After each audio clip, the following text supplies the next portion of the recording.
de ahí me brinco, si ustedes me lo permiten, bueno, no es brincar en realidad, es pan con lo mismo. A ver, gracias a las más de 8,000 personas que nos están viendo, 8,200 personas, póngale el pulgar arriba si son ustedes tan amables. A ver, Genaro García Luna. Genaro García Luna es como muchos otros personajes que han existido en la política mexicana, preparado para llegar a un puesto, a un lugar. Uh-huh. En ese lugar, Genaro García Luna opera los diversos intereses macroeconómicos, macrocriminales que existen. Él fue el hombre que trató con los cárteles de la droga. Él fue el hombre que los operaba. Él fue el hombre que los administraba. Él fue el hombre que ponía las reglas, como en su momento fue González Calderón. Voy a hacer ese paralelismo entre ambos. ¿Por qué? Porque ambos eran policías, ambos eran civiles particularmente. ¿Sí? Y ambos fueron convencidos de ser superpolicías. La diferencia es que Genaro García Luna, cuando lo sentencian, se queda callado. Y se queda callado por dos razones. Porque sabe bien que no puede decir absolutamente nada. Y que el día que lo hiciera, se iban a ir en contra no de él, sino en contra de su familia. Porque sabe muy bien con qué tipo de intereses está jugando. Y dos, por un convencimiento de la famosa omerta, ¿no? En donde quien está metido ahí no puede decir absolutamente nada.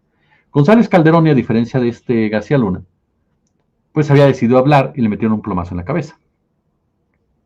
Así de claro. Había decidido hablar sobre Carlos Salinas, había decidido hablar sobre Ernesto Zedillo, había decidido hablar sobre Miguel de la Madrid y le metieron un plomazo en la cabeza. Pero sobre todo había decidido hablar sobre Estados Unidos y la CIA.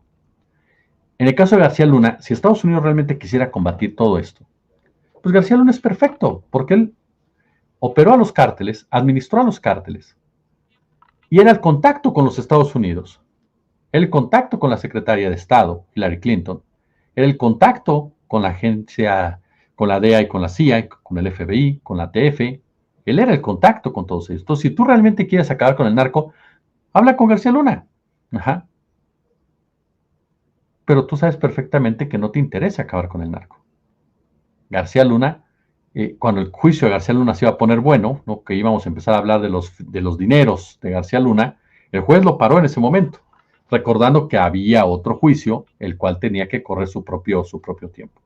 Y ese juicio es fundamental, es determinante para saber qué pasó con todo este dinero, qué pasó con la fortuna que amasó este hombre. García Luna no llegó por casualidad a ese lugar. García Luna fue preparado para llegar a ese lugar. García Luna, desde que ingresó en la academia, ingresó al CISEN, ingresó a la Federal, ingresó a donde usted quiera, lo fueron preparando. Su padrino era Rafael Macedo de la Concha, quien fuera procurador en la época de Fox. Es cierto, Calderón no lo puso, o sea, Calderón lo nombró, pero no era gente de Calderón. No con esto estoy eximiendo al criminal de guerra Calderón, no.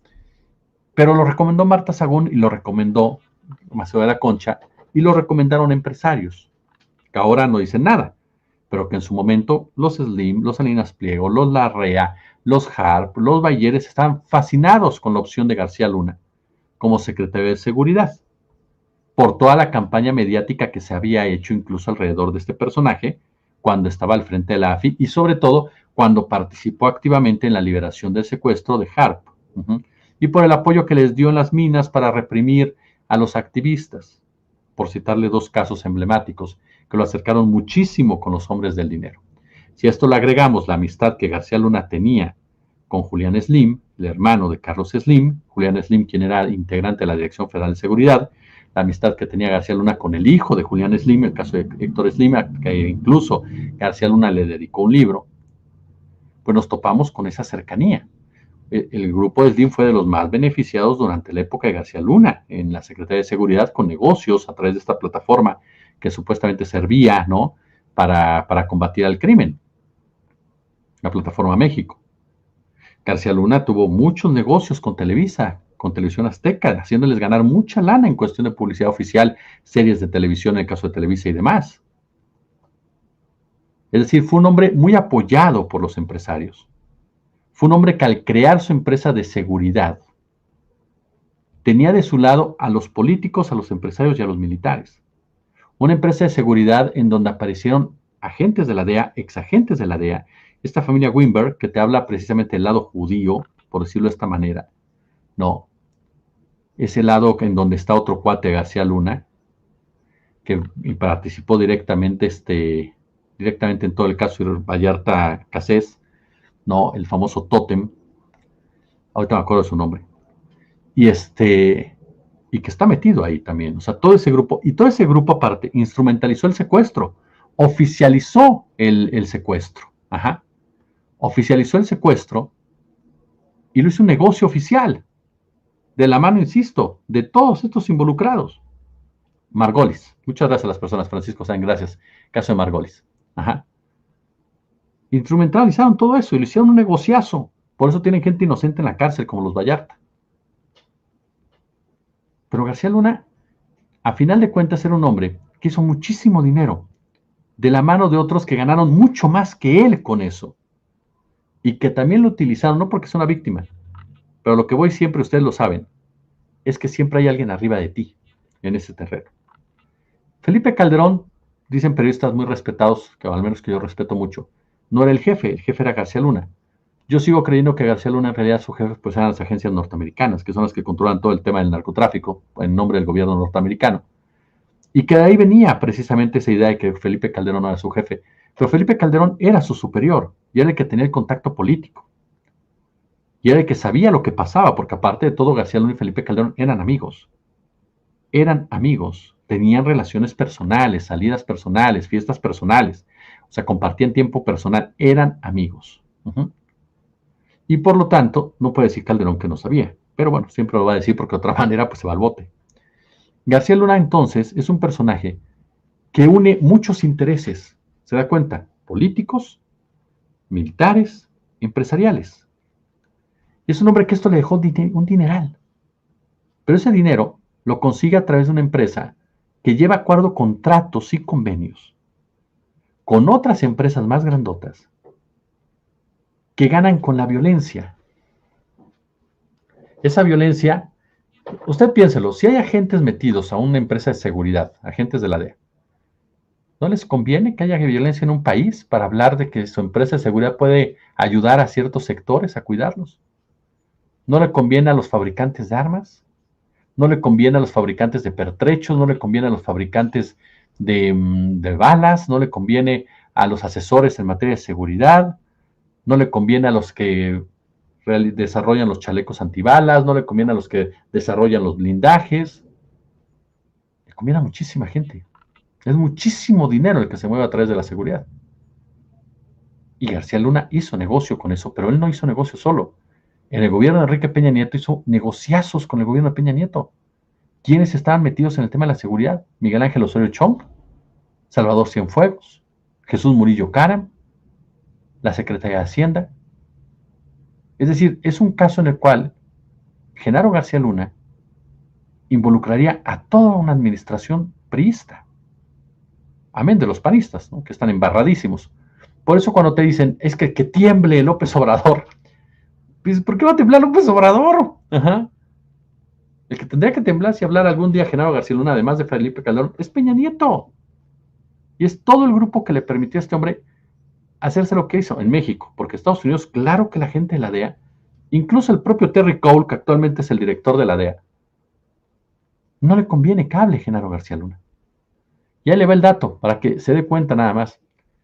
Se dio a conocer que una jueza en el estado de Florida sentenció a García Luna y a su esposa Cristina Pereira a pagar más de 2.500 millones de dólares. 2.500 millones de dólares. ¿Sabe usted lo que es esa cantidad?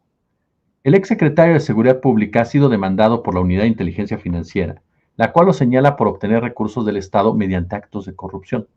La sentencia fue emitida luego de que el 21 de septiembre del 2021 la Unidad de Inteligencia Financiera presentó una demanda civil ante el Tribunal 11º Circuito Judicial del Condado de Miami-Dade, Florida, y esto por presuntamente haber obtenido millones de dólares del gobierno de México a través de sobornos, manipulación de licitaciones y corrupción gubernamental. Las autoridades mexicanas han señalado que García Luna operaba a través de un esquema ilegal de contratación gubernamental, y el exfuncionario obtenía el dinero a través de contratos manipulados y posteriormente transfería el dinero fuera de México hacia el condado de Miami-Dade. Esto aparentemente para ocultar, ¿no? Ocultar las cifras del dinero que tenía. ¿Qué le parece? Es decir, hizo muchísimo dinero García Luna, pero no fue el único. Que nunca se nos olvide, no fue el único. El punto es cuántos van a caer, porque ahorita él tiene que pagar esa multa junto con su esposa. Seguramente van a apelar, seguramente van a buscar no hacerlo, pero mi pregunta es, si está desviando esa cantidad de dinero, ¿de verdad toda se la quedó él? Porque no olvidemos quiénes lo han defendido, ¿eh? ¿Qué medios lo han defendido? Y ahí no me preocuparía yo de Gómez Leiva o de La Torre, los dueños de esos medios. Los dueños de esos medios que han decidido defender a este hombre, que decidieron defenderlo en todos los sentidos. Ese es un tema y que veremos precisamente hasta dónde, ¿no? Hasta dónde va a llegar esta situación. Pero por lo pronto, pues tiene que pagárselo a México. 748, si nos vamos a dólares, ¿cuánto serían dólares? A ver, espérame tantito, déjame hacer la conversión. 748 millones de dólares sería la cantidad, ¿no? Si lo trasladamos en una parte, a ver, déjeme hacerle, no. A ver, ahí le va. Fíjese en lo que son las cuentas. Tiene que pagar así de entrada, 748 millones 829 mil 676 dólares, por un lado, ¿no? Él. O sea, él tiene que pagar eso, García Luna. La esposa tiene que pagar 1.740 millones de dólares por haber participado en el mismo esquema de corrupción. Es decir, entre los dos, la esposa y García Luna, tienen que pagar la cantidad que se los estaba señalando, que es correcta, 2.488 millones de dólares. García Luna tiene que pagarla a México.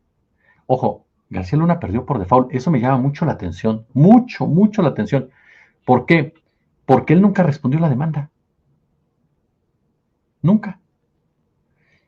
García Luna falló al presentar o entregar cualquier documento en respuesta a la demanda como es requerido por ley. Así lo explicó incluso el abogado. Y lo mismo pasó con la esposa, quien al principio presentó un abogado, pero este se retiró del caso. ¿Qué le parece?